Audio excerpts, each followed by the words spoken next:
good to see all of you here this afternoon. This is Jeez, can you start that over? The EcoCareers Conference, the National Wildlife Federation Eco Leaders Program. And this is a two-part session. So today we're doing about an hour. Tomorrow, if you can join us again, write down on your calendars to come back at 3:45 tomorrow to 4:15. Is that right, David? Yes, I believe so. Yeah, so make sure you get the other part of this presentation. So today we're going to set you up. Sorry, itchy trigger finger. Today we're going to set you up with thinking about your career paths and things you might want to be interested in. And then tomorrow we'll wrap it up with taking some actionable steps towards your plans. So I will introduce myself, and then I'll have David introduce himself, and then we'll find out who you are. So my name is Laura Thorne. I am the environmental career coach, and I help recent grad students and career changers navigate their way through finding their next environmental job. I am also a member of the National Association of Environmental Professionals. That's an industry organization that is across the country and is a great opportunity for students to connect with working professionals.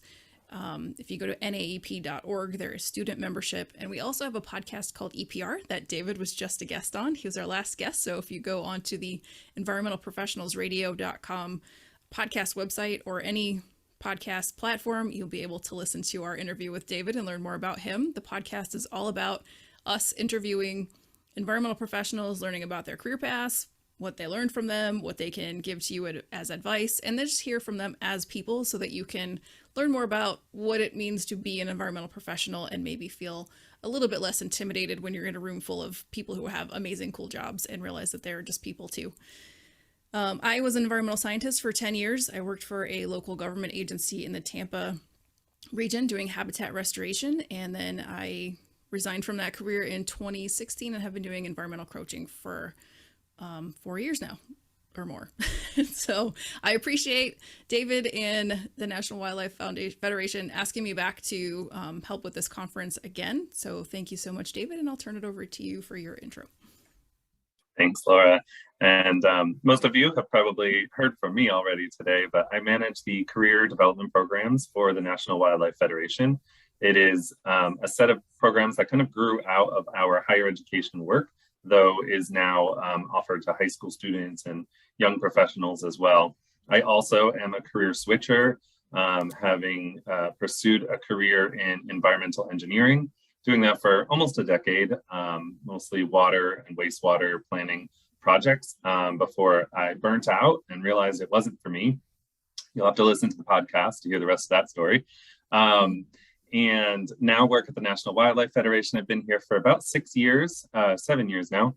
And this is our 6th annual conference.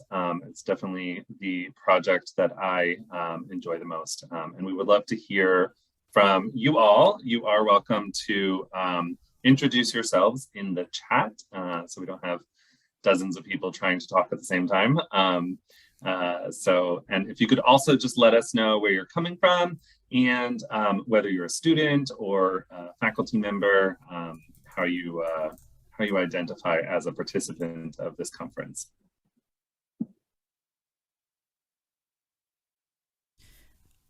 I will say too, as we're waiting for those to come in, if you are in Zoom meetings where you do have the chance to talk and speak up, turn your cameras on, please do. Professionally and for your careers, that is one of the best things you can do for yourself. So if you have the chance to introduce, do it enthusiastically, tell people why you're there, what you're happy about being there. And then, you never know when someone says, hey, I saw you at that thing.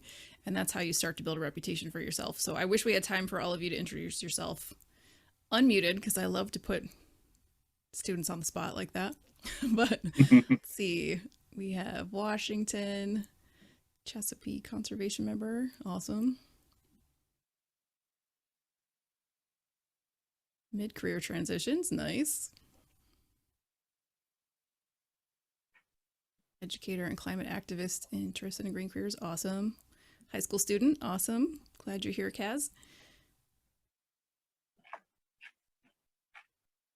Okay, speak up. This is going to be a, you're not going to be able to talk, but it is a participatory sort of hour here. So we would like to hear from you so that we can have some conversation, and it starts right here.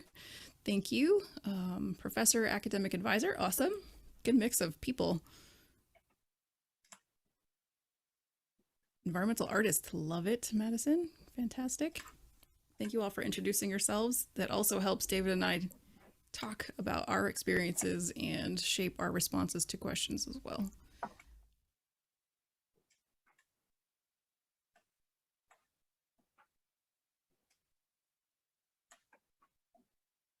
Park Ranger Apprentice, awesome. That sounds fun. All right. Thanks, everybody. David, did you have anything to add to any of that? No, it's a good mix. I see a lot of advocates. So I think that some of the things that we are providing in this session may not be entirely geared towards you, but perhaps you can use for the students that you work with. And we are happy to work with you to provide the packets and the resources that we have, as well as co-create. So you know, all of the career counselors and professors that are and teachers that are in the audience, feel free to reach out to us after the conference and we can work together. And I put the packet into the chat a few minutes ago. So if you did miss it, just let me know and I can repaste it. But I don't think we're going to do a poll because I don't think folks have had the opportunity to take a look at that quite yet. Okay. Do you want to explain what the packet is? Sure. And now I should probably open it too.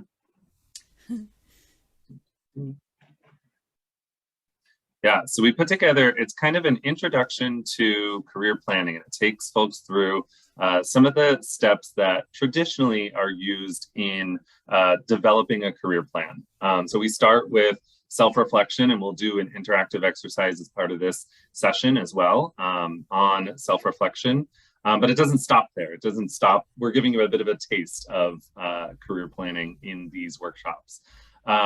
It goes on to career exploration, which is the research phase, learning, participating in conferences like this, and asking for folks to give you direct feedback on what it is that they do for a living and how you might be able to walk in their shoes.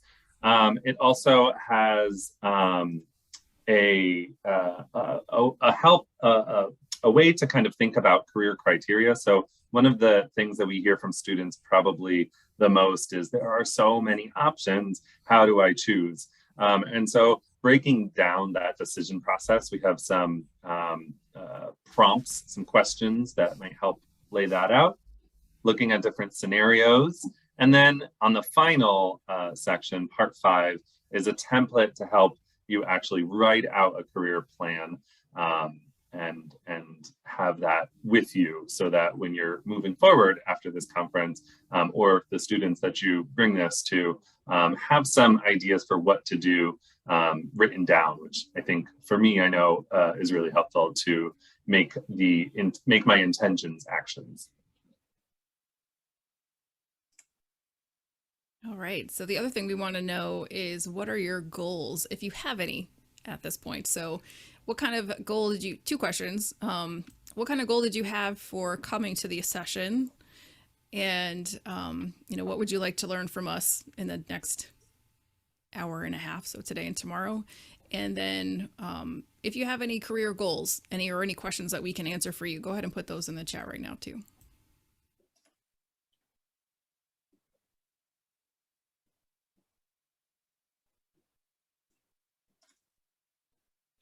And if you don't know, say, I don't know.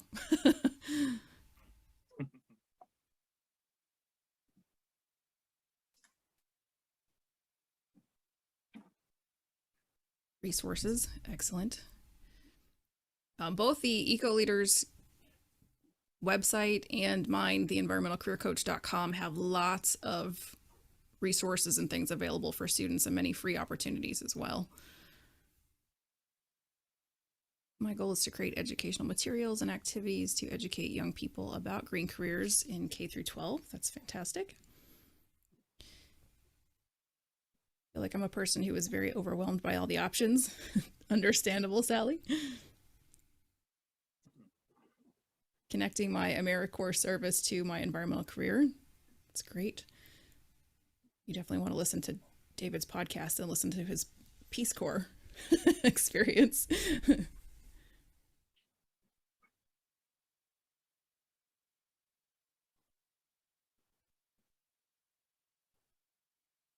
What paths I can take to build my knowledge of how to better the environment and apply it to artistic endeavors. Okay.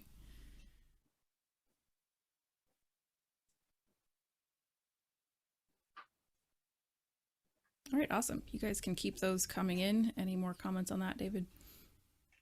No. Okay, one of the first things we wanted to talk to you guys about is the value of having a career vision. I know it's very, very difficult to think about, what do I want my career to look in 10, 20 years if I can't even figure out which degree I want to go to in college. But if you know that you're looking to do something that has an impact on the environment, something that is, maybe outdoorsy, maybe something that is just has a positive impact and fights climate change, it's still good to try to figure out anyway a direction. And having a vision can help you set that direction. So for myself as an example, and probably 80% of the people we interview on the EPR podcast, they thought they had a vision and it changed, or they didn't have a vision at all. So for me, I didn't have a vision. I thought I wanted to be a park ranger. I explored that avenue. That was not what I wanted to do. And then I had to just keep exploring and figure that out. So you may not figure out what your career vision is until you get access to certain things, but it does help you to determine what your next steps are going to be. So I encourage my career coaches to try to think of it as having a plan A, a plan B, and a plan C. So if you can at least narrow down all of the noise and all of the opportunities that are out there. So go broad, do some exploration on what all the opportunities are, and then decide, well, I think the number one thing I'm interested in right now is this. And we'll give you some suggestions on how you can figure that out. And then I think maybe this other thing that I'm interested in. So you don't have to narrow it down to one thing. And maybe that'll be less daunting if you're not having to say, I just want this one thing. Because I find that most people I talk to, like Madison here, you're into the environment and you're into art. Those are two way opposite ends of the spectrum, arts and science, but there are ways to combine those together. So if you can narrow it down to a few, and you can still change those later. Like myself, park ranger was number one. And then I explored that avenue, removed that from my options, and then I started to explore wetlands. I took a class as I was going through my biology classes to become a park ranger. I took a class in wetlands, and then I was like, oh my God, I love this. We went out in the field. I had never been in the middle of a wetland before, never really been exposed to what that meant, and the ecosystem and all of the just habitat and life that is there. And so it really spoke to me. And then so my next career path was looking for a career in wetlands. And then I realized that all wetlands people do is permitting, and that did not speak to me. So I didn't want to do the permitting side. I like the field side, but I didn't like the permitting side. So there's also different avenues, different jobs, depending on what you're interested in. So you've got to explore those angles and then just keep picking down different paths. But at least it gives you a direction to head in. And it's just as beneficial to know what you don't want to do as it is to figure out what you do want to do. And David's going to go through a couple more examples for you. Yeah, so these are some speakers from previous conferences. And August, she had a really she was one of our keynote speakers last year.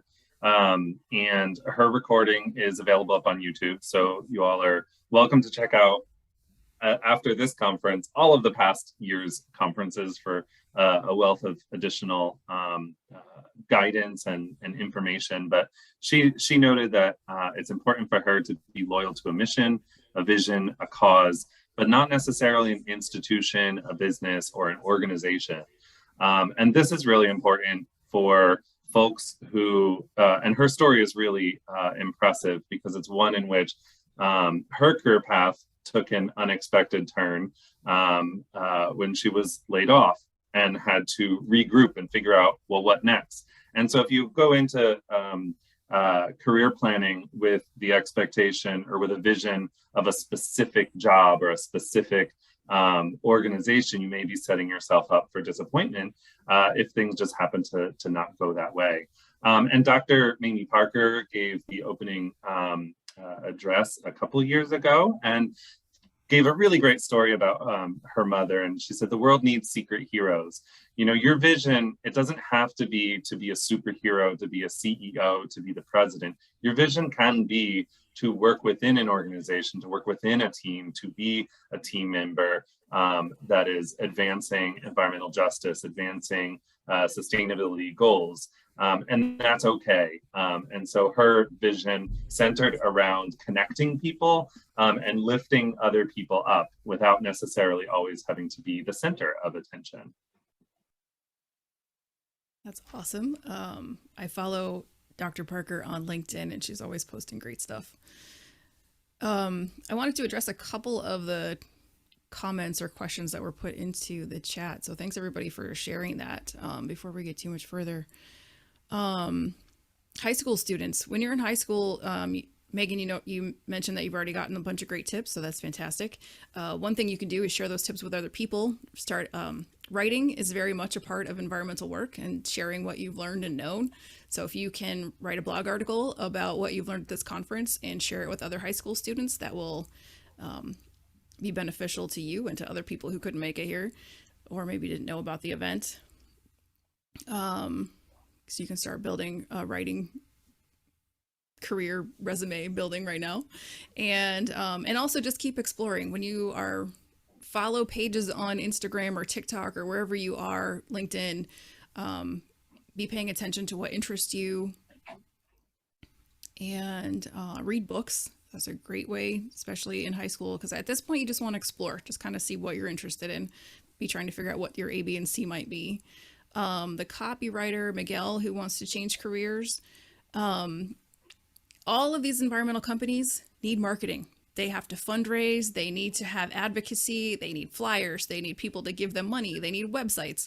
So that's a great bridge into any organization. So if you can start building your volunteer work, building your network around people who are in those fields. I know people who are specifically marketing people who just work with environmental companies, and you may want to be getting more into the field, but that's still a great way to start meeting people in those spaces. And Ranger Rick, you have said you're looking to expand at your company into something with more of environmental division. I would say if you are going to be the person, then maybe you want a degree, but you could also explore certificates, and you could also just look at hiring people who have that interest. So who could fill those gaps for you instead of you having to do it yourself. But if you're interested in going back to school, I mean, it's a great excuse. Okay. So we are going to be talking about how planning your career is a little bit like taking a hike, and David's going to explain this. Sure thing. So I love metaphors when it comes to career planning, and I had been using pathways and directing a ship, being a captain of a ship, but I came across in a medical journal, I came across a nice metaphor of a hike as a career plan. And there's different ways that you can kind of draw the parallels, you know, and starting with the vision. You don't normally go on a hike without knowing at least roughly where you're headed, at least not if you want to get back safely. So some of the kind of parallels that you can start working on, especially for high school students, is explained on this slide. So fitness is represented by education, your professional skills, your experiences. So thinking about what is a degree, what are the classes you may want to take, what are the certifications. There's a lot more opportunities for crafting your own educational pathway and preparing yourself for the career that you want. That's not necessarily a particular degree. Now, that said, there are plenty of jobs that are going to require, that aren't going to look at anyone that is not holding a degree that they deem necessary for those jobs. And for those, you want to know that ahead of time by doing your research. Boots, those represent our values and our interests. So one of the questions, going back to the question about high school and feeling overwhelmed by all the choices, I'd also recommend, in addition to paying attention on LinkedIn and the news, the newspapers, do some self-assessments. And we'll go over one that's just about your interests, but there are a number that talk about strengths or values. And it's nice to do a bunch so that you're not leaning too heavily on the assumptions that went into the creation of a particular test.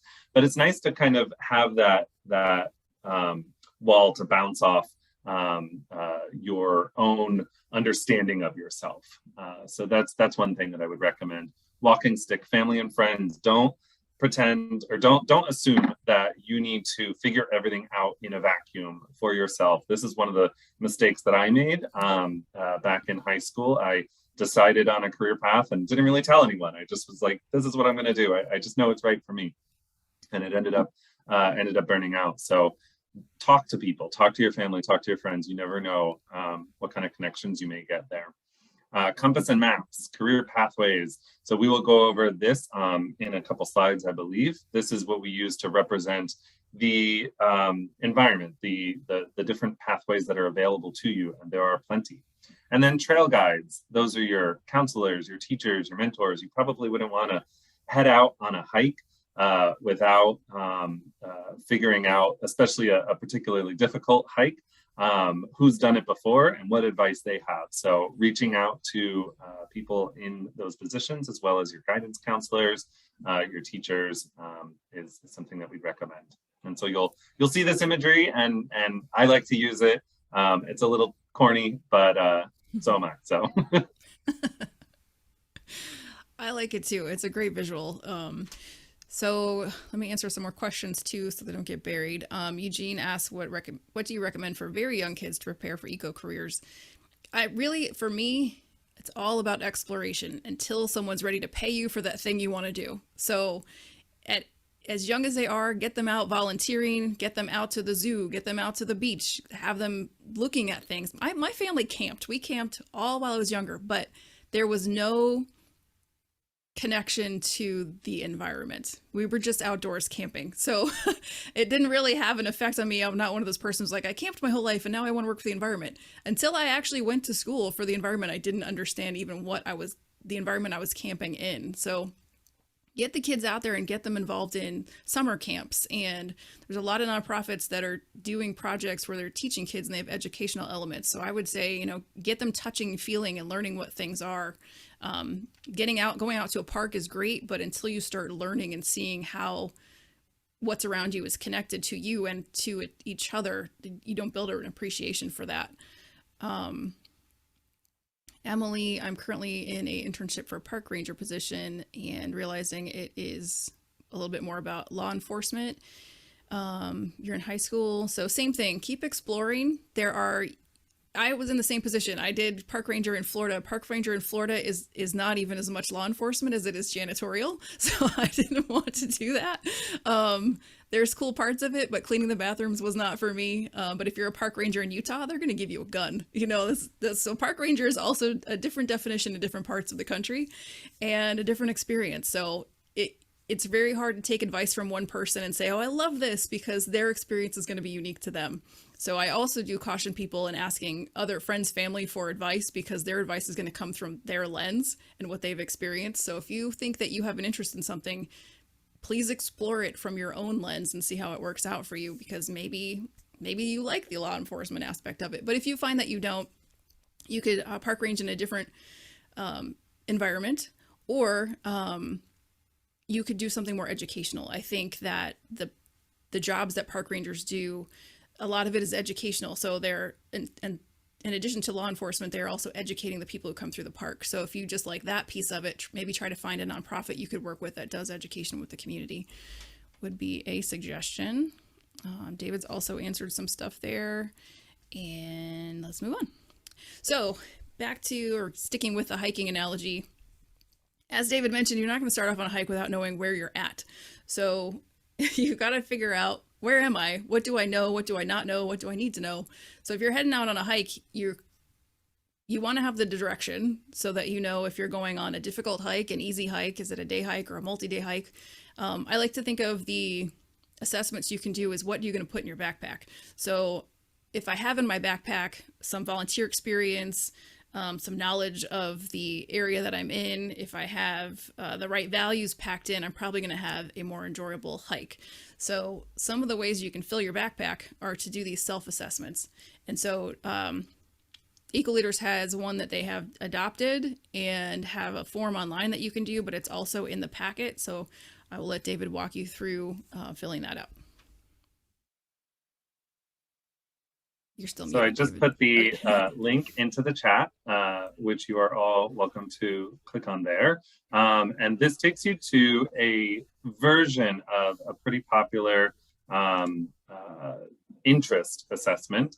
And so I'll wait for a couple minutes. And what you want to do is look at each of the environment-related career interests and think to yourself, how interesting does this sound to me?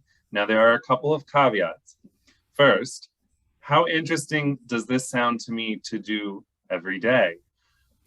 You may be like me, you want to try everything, but really you want to consider when you're doing an interest questionnaire, is this something that I could really see myself doing, 5 days a week? And then also, don't think about necessarily if it's lucrative or if it's a job you can truly see yourself in. What this questionnaire is looking into is whether these types of activities sound interesting to you. So go ahead and click on that link in the chat, and then take a few minutes to fill out, click on the stars to rate how interesting it sounds to you. And there's no submit button or anything. You just, at the end, you'll scroll down and see your scores.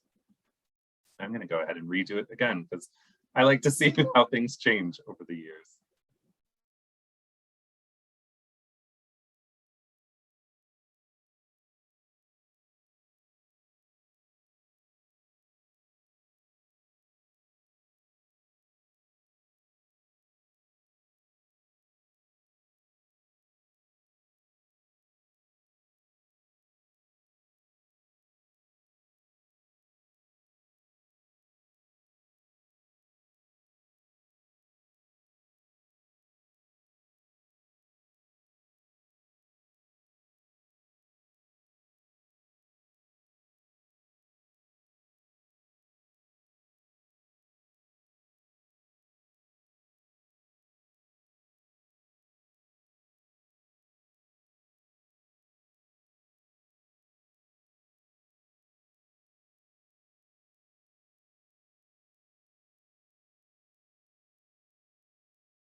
When you are done filling out the assessment, go ahead and, if you are comfortable, tell us in the chat what is the category that you had the highest number in.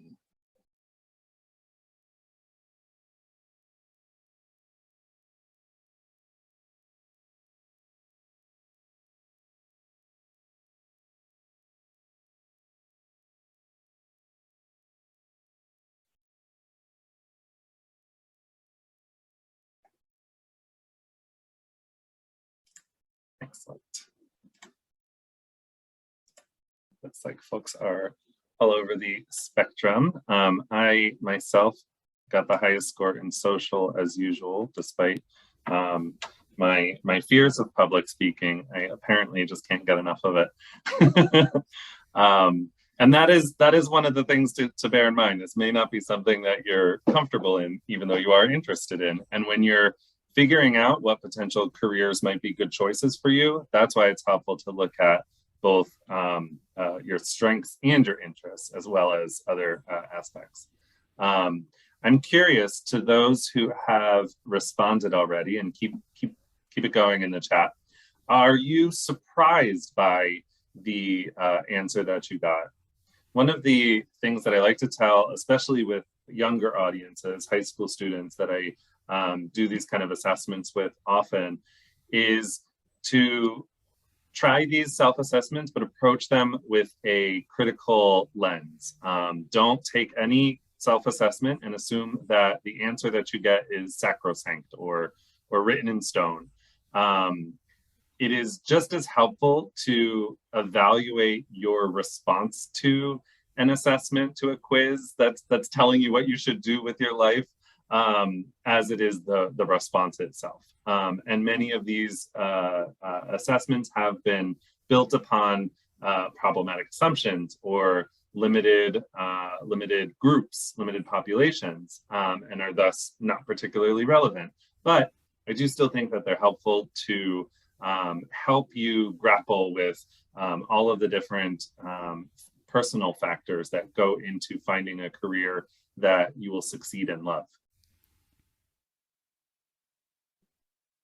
Right. And I think it's also, some of these things change. I would not have known that I was really into data and quantitative things until I actually did it. And then I was like, oh, I love this. As an artistic person and someone who was hated math, I love GIS. So, on paper, that wouldn't make sense, but somehow it does because GIS is really an art form. So there are things that you may be surprised by don't let these things stop you from exploring something that you could not know that you're interested in.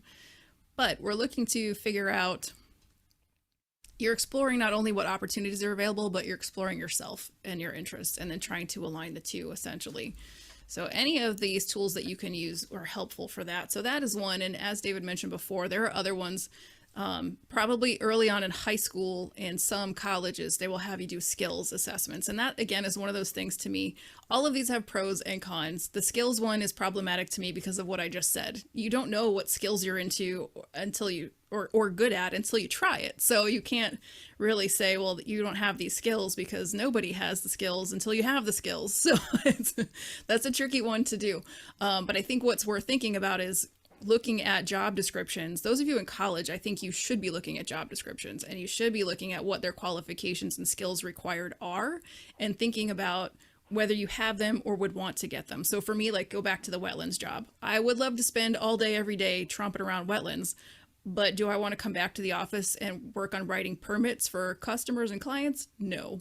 So there are more skills involved in any one job than, usually a job has some sort of paperwork in addition to the fun stuff.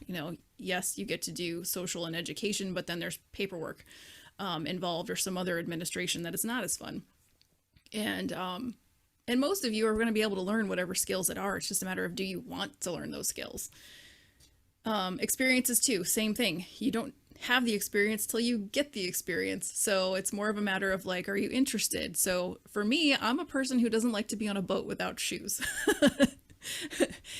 But I spent 3+ years as part of my early years at the Environmental Protection Commission on a boat doing water samples. I just wore my shoes. And so it doesn't mean that precluded me from doing work on a boat. I do love being out there on a boat. Of course, that had different challenges and different things for me to learn. I know how to back up a trailer like a freaking champ, which is not something that I ever thought I would know how to do. So you will gain experiences as you go. Values, I think, is one of the most important and one of the probably clearest indicators of what's going to make you happy in your job. So I'm actually developing an Explorer tool with the Environmental Career Coach that I'm hoping to launch soon that is based on values. And so what that means is, what do I value? Do I value people? If people is important to you, then maybe you want to do something in community and education or environmental justice. If animals are important to you, that's your value lies in animal treatment, animal cruelty. Maybe you want to do something in conservation. If your values are more around water environments, if you love the oceans, then obviously you'd be drawn to ocean science.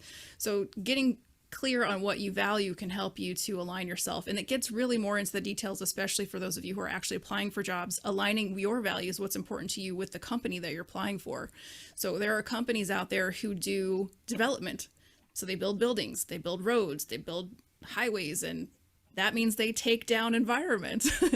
And so do you want to work for a company who is at the simultaneously putting up buildings, but figuring out where the wetlands they take out, where are they going to mitigate for those? There are companies that are charged with feeding the world, and these are our fertilizer companies, and they mine, they have to do restoration of the areas that they mine. So there's lots of environmental jobs, but then there are some people who think it's a great job, and there are other people who think that's working for the devil. So that's how you align your values with the work. So the one part of that is aligning your values with the type of work. The other part is aligning what's important to you with the company that you actually work for and the people you're going to spend your 40+ hours a work week with. Personality types. One of my favorite personality types is 16 characters. Is that the one, David? 16 personalities, yeah. Is that the right word? Six. It's I know it's 16 personalities. Yep. It's, I'll drop the yeah, link in there too. yeah.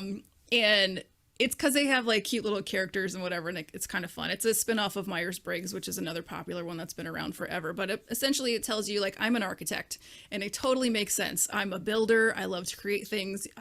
You will constantly find me building, whether it's presentations, TV shows, videos. I'm always I started a publishing company. Whether I'm building, printing something, I like to create things. And even in my job, I found ways to incorporate that. So I was a restoration manager. We needed a newsletter. So we created a newsletter, and I got to have creative outlets. So those of you with artistic intentions to pop onto your science, you can still do that too. There are ways to be on your job and to build creativity in it. And honestly, that's where innovation comes from. So you might find yourself being the person who comes up with all the new ideas because you were creative with the work that you do. Kind of like you can be creative with GIS. Yeah, and Eugenie, thank you for the comment in the chat box about evaluating how companies work. And this kind of reinforces both Laura's point about your own personal values and how they do or do not align with the companies that you go work for. And for some people, working within a company and trying to push that company or that organization to be more socially or environmentally responsible is something that they are interested in, but you want to know that going in. And there are a lot, and you're going to have to go past the PR statements of organizations and especially for-profit businesses to determine whether or not they are truly acting in how they proclaim with their value statements. And that's where, again, and we keep going back to a lot of the same points, but talking to people that are in the organizations, that have worked in the organizations. Especially if you have your eyes set on a particular governmental department or nonprofit organization or big business, it's a little bit harder with the smaller the firm to get a true view of what it is you're getting into. But if you can talk to those people, and nowadays it's easier than ever to find them on LinkedIn. Absolutely.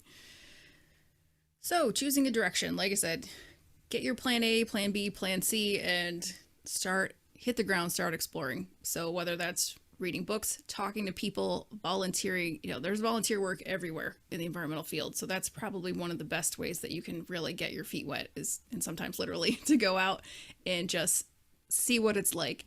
I also know lots of people who start as volunteers in organizations and then they get hired in because the volunteers are able to discover that they love the work that the organization is doing. They show up every volunteer event. You get to show your work ethic and how you relate to people. And then they have a position open and they say, hey, Joe, we love what you're doing with us. Would you like to work with us? And so if you can find a nonprofit in your area, those of you who are looking for jobs, and if you like what they're doing, glom onto them. That's a great way to get your foot in the door and to start down your path. So those of you in high school, same things. I know you got to do your community service hours, so get out there and volunteer. But be focusing on, we've already said, things that are not only fun for you, but fun for you enough that you are going to do it for a job and then not hate it. So sometimes you can have a job where you're doing what you love, but because you have to do it for work, it's not so fun anymore. That's another reason why it's great to job shadow, volunteer, intern before you actually step into an actual role doing that thing. We talked about this already. What subjects, what things are you interested in? What do you find yourself following? And, your network. If you took a wetlands class and you loved it, contact your professor and ask them what suggestions do they have? Do they have connections for people in jobs that you could meet? Do they what resources do they have for you? So you almost always can find somebody. I know lots of people whose aunt and uncles are in environmental roles and they may have information that they could share as well. So lean on your network. If you're in college, you want to work on your LinkedIn. I know some high school students that are even working on their LinkedIn, and it blows my mind that there are parents whose kids have LinkedIn pages as well now. But that's where we are. LinkedIn's been around for a while, so that is a great place to start. I wish I had started a LinkedIn that long ago, because that's a great way to meet people And now on to this beautiful little wheel for exploration. Yeah, before I do, I want to address Sally's Yes, thank you. comment because I can speak to this directly, and this has to do with the danger of getting a master's degree that you later realize you don't want to have a career in, or how likely, how easy, or how reasonable it is to get a master's degree and then apply it to other environmental careers. Um, I will caveat that by saying that you will definitely want to take a look at the cost. I was fortunate enough that when I got my first master's degree in environmental engineering, I was working at a firm that covered 75% of the cost. At that point, the pros and cons weighing of, because I had already started to feel the symptoms of burnout, but the pros and cons of getting a degree versus not seemed to weigh in favor of getting it. So I did. And while at times I'll joke that I have a master's degree that I don't use, it's not really true. You are going to pick up so much from, I think, well, if you go into it with the right mindset, you can pick up a lot from really any degree program, both in building your network, working on different skills, that go far beyond the content, the technical content that you may be learning in a particular degree program. There are This also goes back to Laura's point about taking some time in your research phase to review job listings. I like to do this when I am not currently looking for a job because the impulse to apply for jobs is so high. So if I'm comfortable, if I'm 2 years out from graduating from my degree program, that's when you want to start looking at job listings, and so that you can approach it from a purely research phase. And that's what I did when I was burning out as an engineer. I started looking at job listings that were connected to what I was volunteering and doing, and helped me shape my next steps, which did involve using my master's degree to help secure later jobs that weren't necessarily in environmental engineering, but showed to a potential employer some of the other skills and knowledge that I had built up in that program. So I certainly wouldn't be comfortable saying yes or no, but it is definitely something that you should continue to consider if you feel as though the program is a good opportunity to grow your skills and grow your network, and is something that you feel you are prepared for the cost considerations. And I do want to talk a little bit about the Green Economy Compass. We mentioned early on about choosing your direction and knowing in which direction you're going. We developed this just as a way to help visualize the economy as a whole. Part of trying to make what's big and overwhelming and complex a little bit more discrete and easy to understand.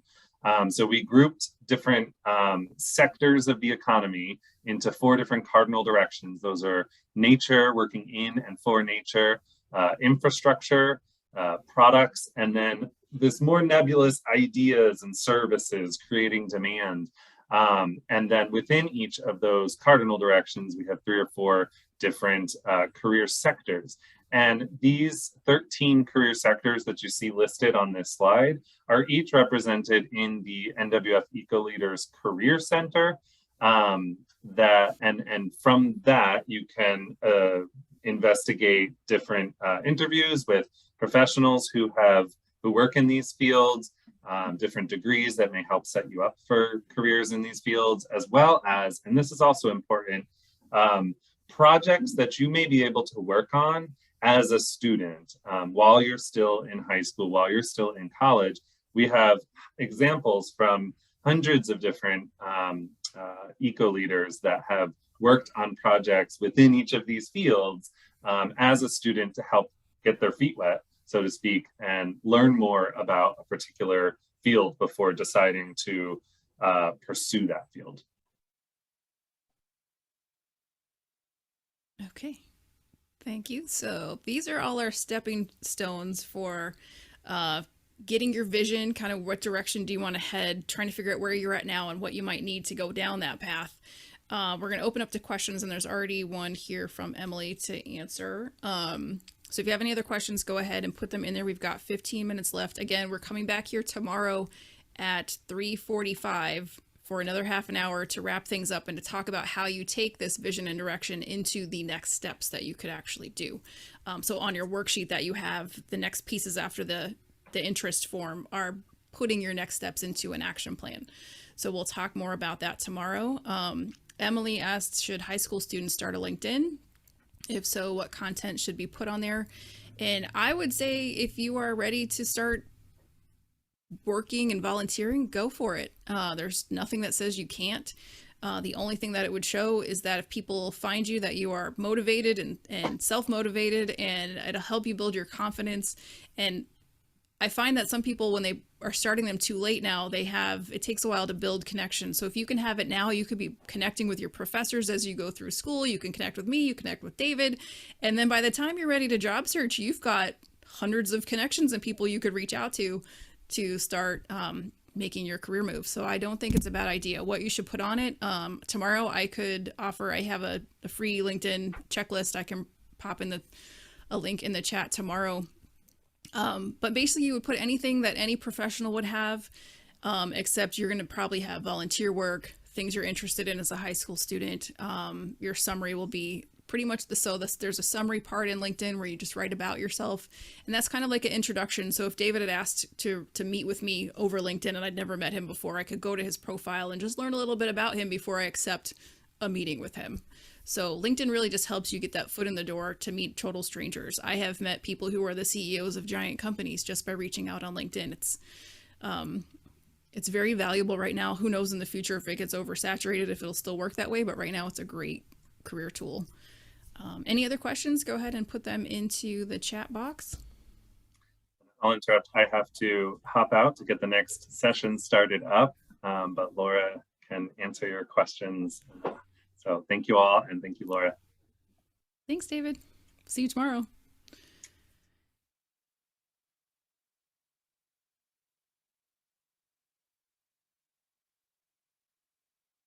Any other questions about how to look for jobs, where to look for jobs, what to put on your resume, what not to put on your resume?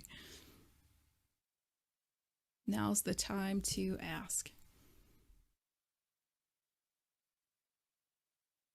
For the career counselors out there, any other questions you have for things that you could share with your students? Eugenie, thank you. Where to look for jobs. So job boards. I usually recommend that people use two or three of the big job boards, which are LinkedIn, Indeed, and Google. Indeed is supposed to be the catch-all still for everything. So that what that means is that if I have a company and I list a job available on my website, even if I didn't put it on Indeed specifically, Indeed would find it and pull it in. I like Indeed because it has advanced search tools. What you need to know about Indeed is that it does not have advanced search tools until you do a search, which is really weird, but do a search and then you'll see a little link on the upper right that says advanced search tools. Click there and you can remove words. It's really hard to search for environmental jobs because you get environmental as in janitor, you get other things that are just, it's very broad. It's a big word, right? So if you are finding that you keep getting nursing or something like that, in the advanced tools, you can eliminate those words. So if there's words that are coming up that you don't want to see, I recommend also going broad. Again, do environmental, project manager, program manager, scientist, technician, and then narrowing it down to what so it takes time, it takes effort. People kind of want to just go, hey, what jobs are there? And then automatically get them, but that's not what happens. So Indeed, LinkedIn, I liked LinkedIn because you want to pair what you find on LinkedIn with actually following those companies. Then you can be watching the news that they have. You may see a job that they post before it ever goes to an actual job listing.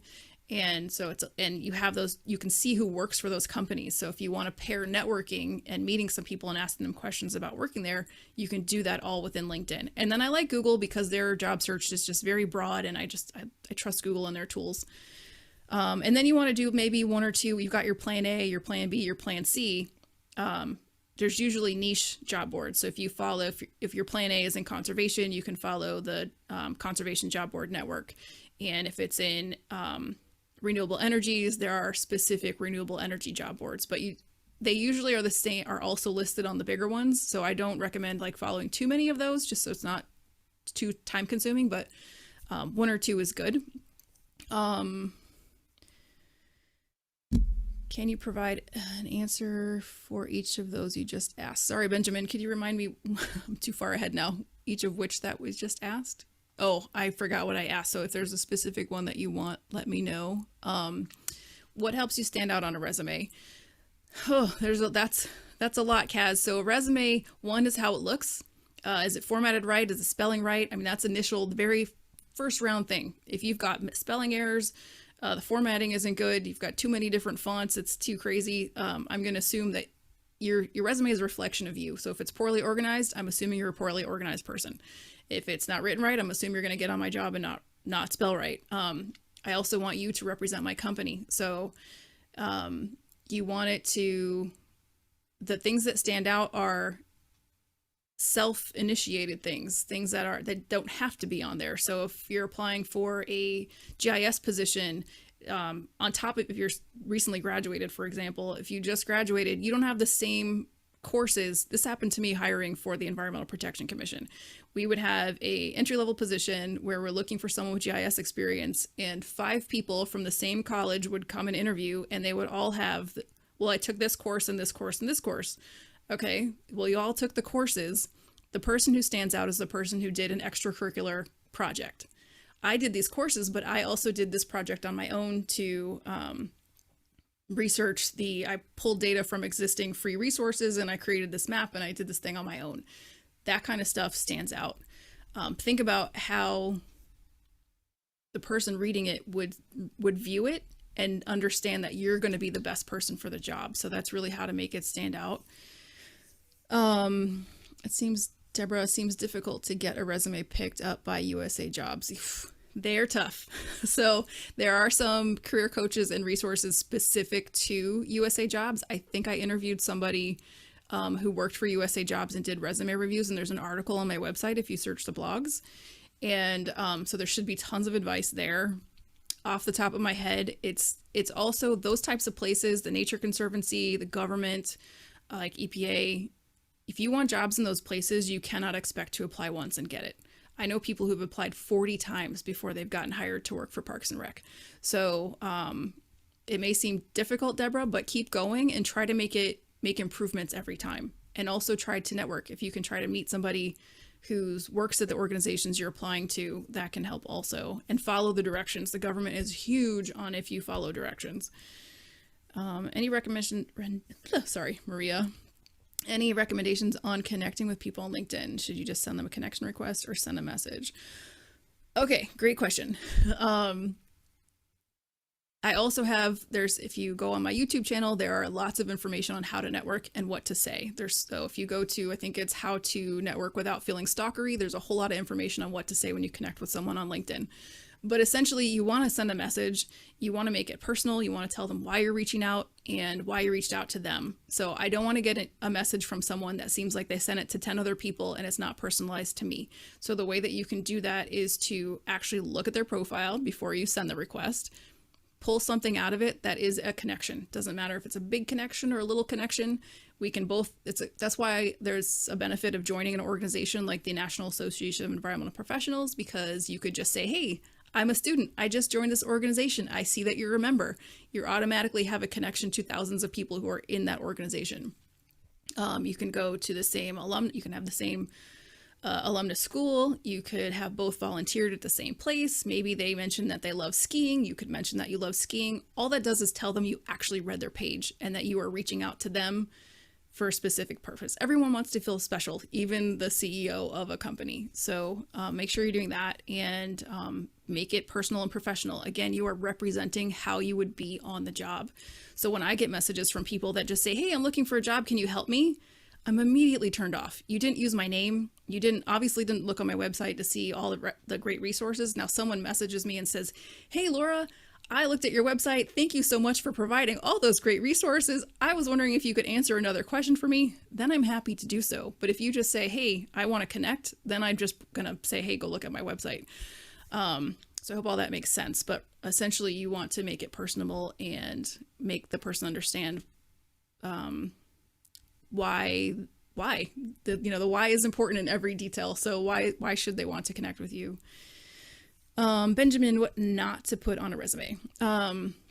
Photos, for one. I see people trying to do that because for some reason in Canva and other things they show templates with photos but photos are actually a no-no because they're not supposed to be judging you on what you look like or how old you are. So no photos.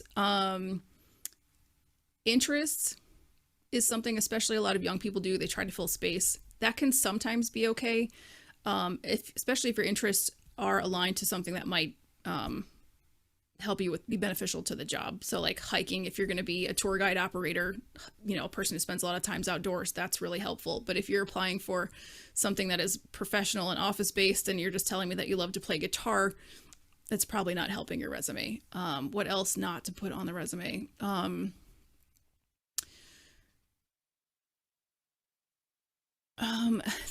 The introduction, you want to include a summary or an objective.